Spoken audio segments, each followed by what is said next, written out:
Boa tarde a todas e a todos. Gostaria inicialmente de agradecer o honroso convite de estar aqui presente. Eu faço na pessoa do ministro Gilmar Mendes e do ministro Luiz Felipe Salomão.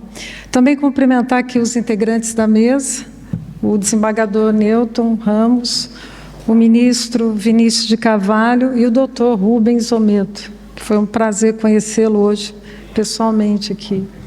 E amigos e amigas aqui presentes na plateia. Eu vou tentar demonstrar, eu tenho pouco tempo, né? A gente tem 15 minutos, tentar demonstrar como a instituição financeira mais antiga do Brasil, que este ano vai completar 215 anos, ela vem contribuindo como um instrumento público, um instrumento de política pública nesse tema ASG.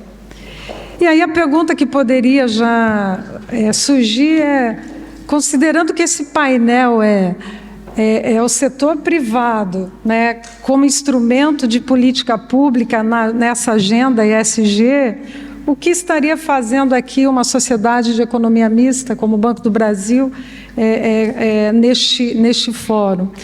E aí, gente, nunca é demais lembrar, e até para situar o banco neste painel, o Banco do Brasil ele tem sede constitucional lá no artigo 173, parágrafo 1º, inciso 2º da Constituição Federal, né? Porque ele explora atividade econômica em regime de concorrência, no mercado altamente competitivo, que é o sistema financeiro, e ali está previsto que o Banco do Brasil se sujeita ao regime próprio das empresas privadas, né? E aí, inclusive, quanto aos direitos e obrigações civis, comerciais, trabalhistas e tributárias. Daí a justificativa, então, inserindo o Banco do Brasil nesse tema. E eu já registro aqui de início que o Banco do Brasil, pela 4ª vez, foi reconhecido e eleito este ano, conquistou a liderança desse segmento. Ele foi eleito como o banco mais sustentável do planeta. Foi pelo ranking Global 100 da empresa canadense de pesquisa Corporate Knights. E a divulgação ocorreu até em janeiro deste ano, no Fórum Econômico Mundial em Davos.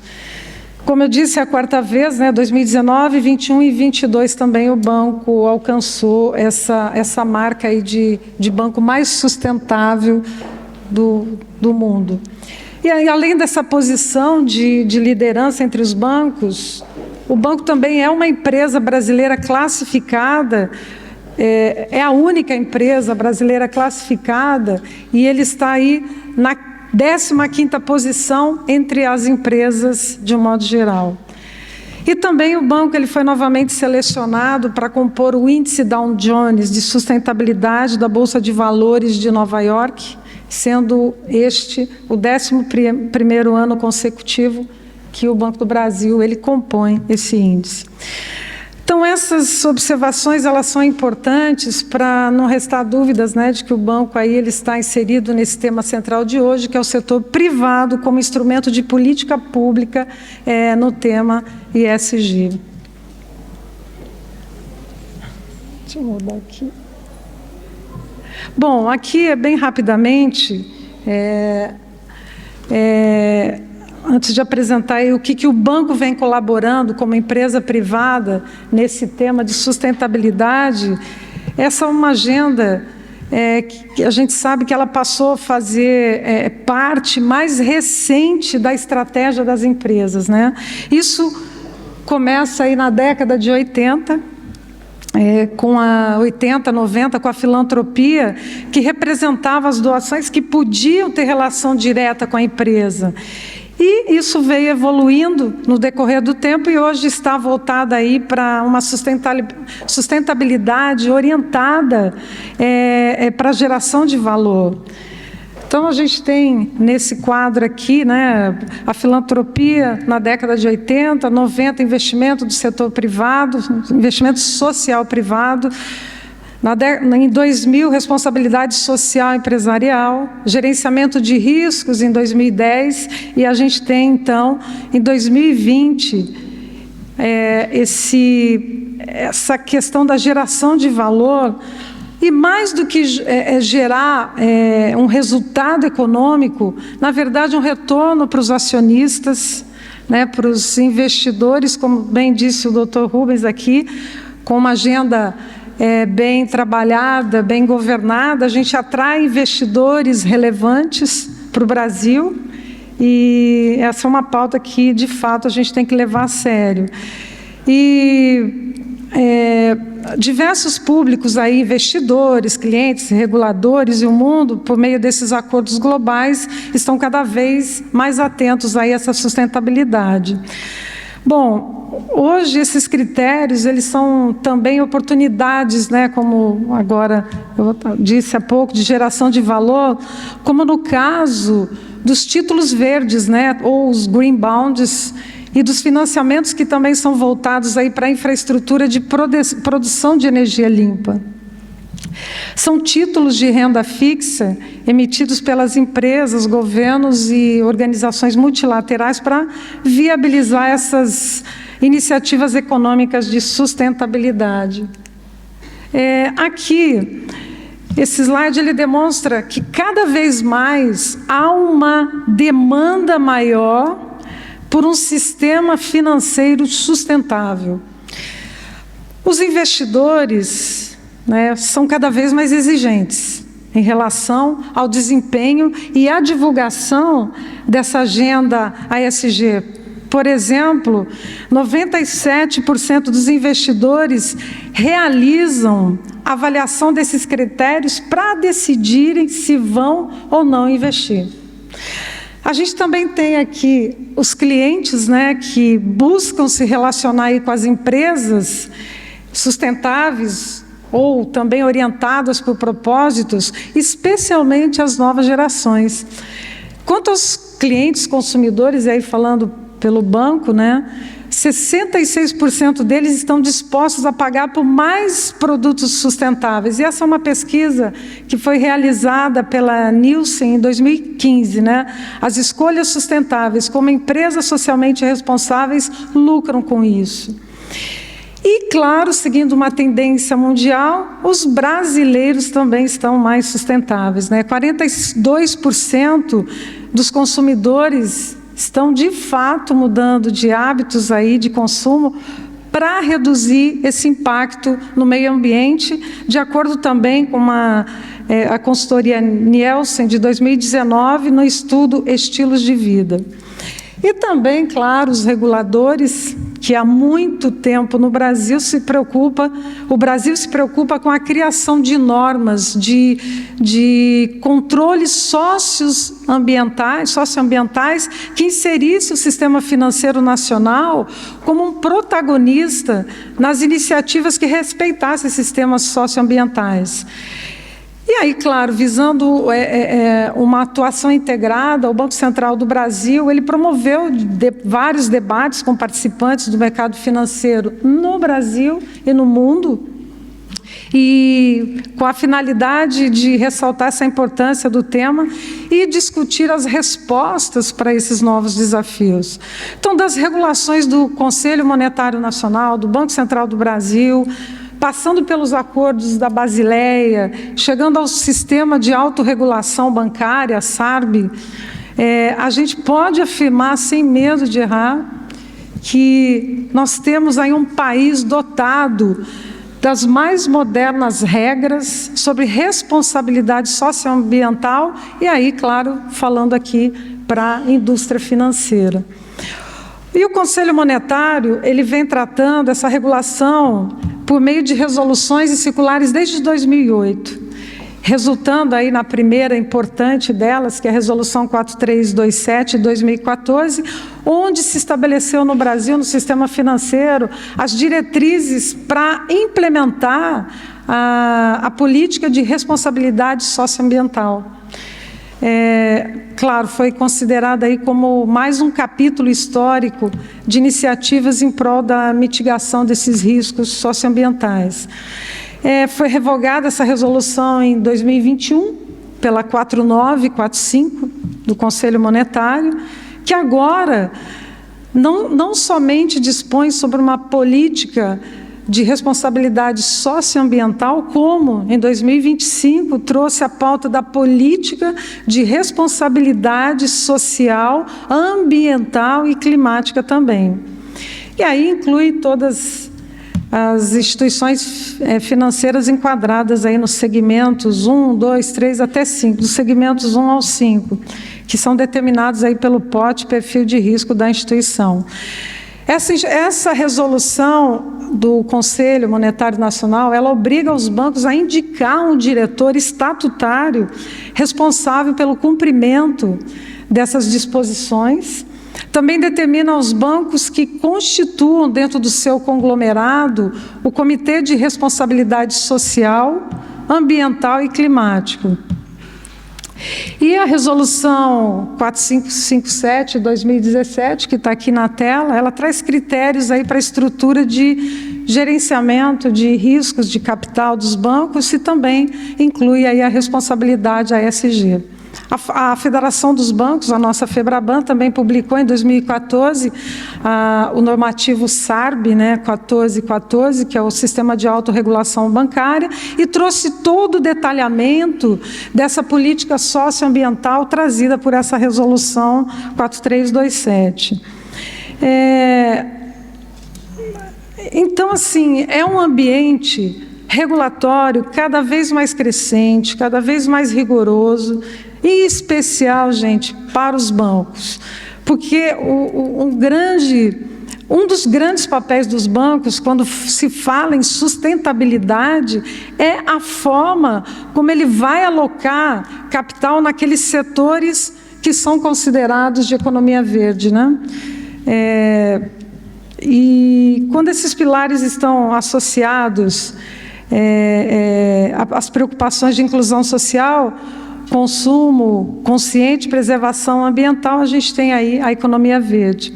E aí, até fazendo um registro, né, que o mercado financeiro é um segmento da economia extremamente regulado. Eu ousaria dizer que é o mais regulado do Brasil. E nesse ponto, o Brasil, inclusive, ele é mundialmente reconhecido por ser um dos sistemas financeiros mais bem regulados e uma sólida supervisão. Além dos acordos globais que a gente também tem aqui.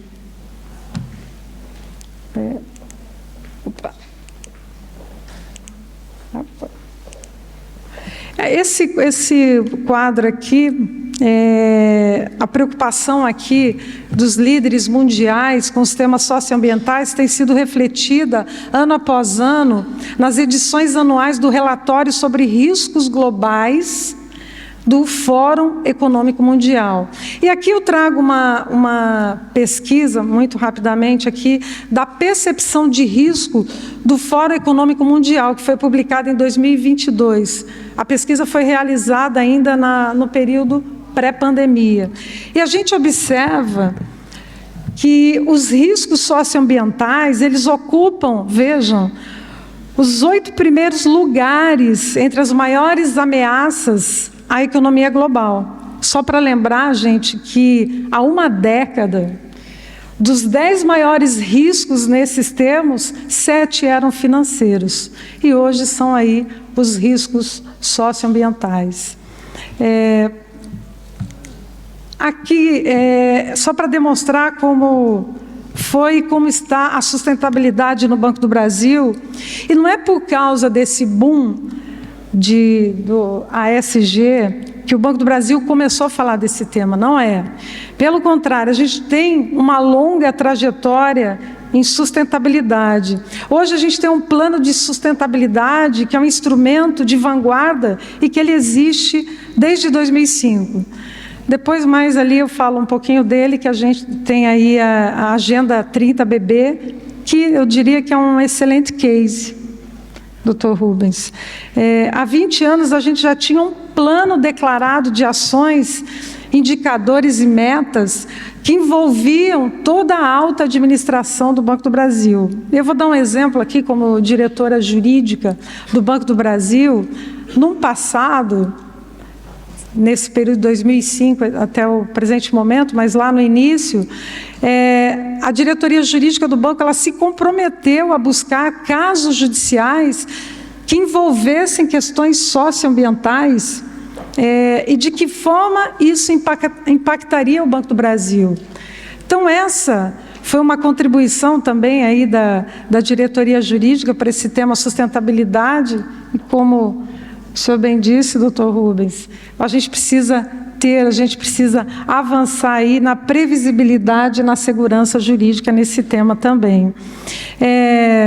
E claro, gente, essa é uma contribuição, mas é assim que funciona no banco, né? Cada área dá a sua contribuição para essa agenda. Diretoria de empréstimos, de governo, de marketing, enfim, todas. Enfim, a sustentabilidade ela está presente, de fato, aí na nossa estratégia corporativa. Não é à toa, então, que a gente é reconhecido como um dos bancos ou o banco mais sustentável do mundo, em diversos rankings aí de sustentabilidade, tá? Como eu coloquei, você me fala aí do tempo. Tá.